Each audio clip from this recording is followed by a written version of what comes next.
Hi, everyone. Thank you for tuning in. My name's Marie. My business, social media handles, website, and YouTube channel are Mareevuitton. In this series, I'm going to give you the short form videos of the most used how-tos in Studio Designer.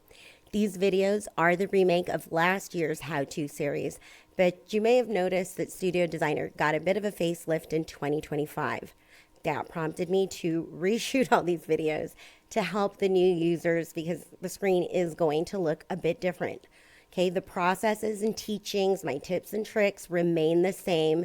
But again, I just want to make sure that I reshoot them because of the way that it looks different on screen.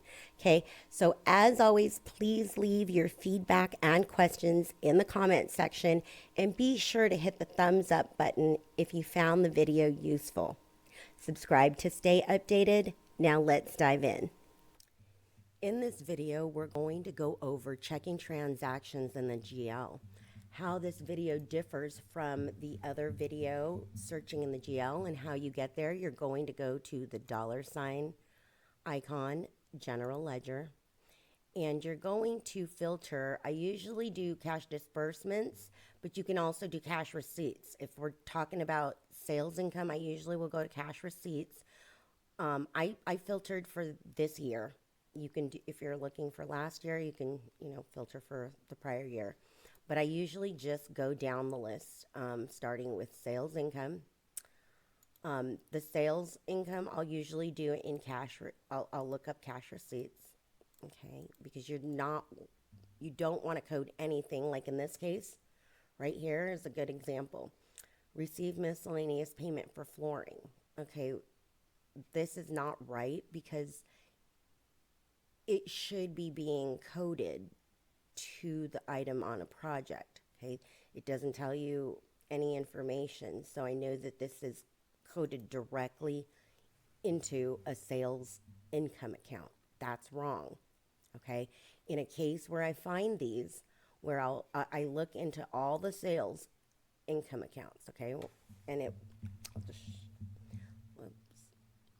okay, so I would start here, sales income, and you're going to go down.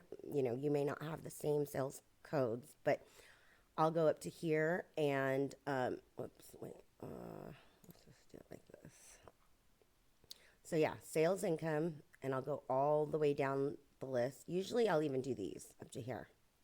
Okay, so I would filter for those, and if anything comes up under cash receipts or cash disbursements, there's a problem.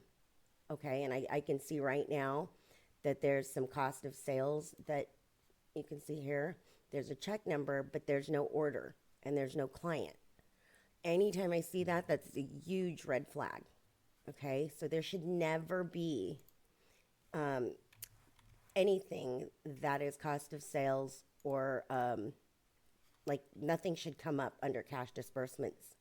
Okay, if you see that, if there's anything that comes up under cash disbursements, under any of these, stop what you're doing and pull up your balance sheet because there's a problem there for sure. Or actually, not the balance sheet, sorry, the P&L. Pull your profit and loss because more than likely, and I'm just going to pull the profit and loss from here.